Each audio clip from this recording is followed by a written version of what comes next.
What can we learn from the construction of this shared path? Well, the first thing is residents can learn to park their cars in their driveways. Now, I think the owner of this Mini, and I don't have proof, but I think they wrote a letter to the paper complaining about the impact of the shared path on the corner here. And obviously, this is the only house along here where that would happen. And they were always parking their Mini out on the verge and wrecking all the shrubbery. Well, guess what? They now seem to be able to park it up in their driveway without turning problems. They might not like that. They've been inconvenienced, but hey, they can actually do it. Now, I think all this old footpath was ripped up on the morning of the day I was here. This is about 4 p.m. in the afternoon, I think. And yeah, they've had the machinery out taking up the old concrete path. And I'm not entirely sure whether they're going to drop it in a truck or what. But yeah, you can see the machinery at the end of the day going back into the work site to be locked up.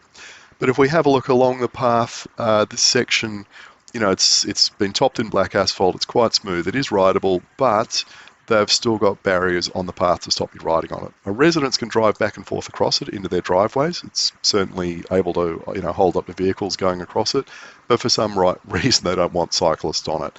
I think that's because they're still doing some work on the ends, like at the curb ramps and stuff like that.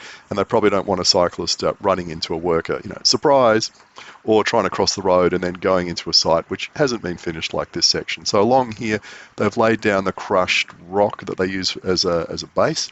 And in quite a few sections, they've rolled it. You can see the roller there on the left as we go past, I think, showing that they're clearly doing it.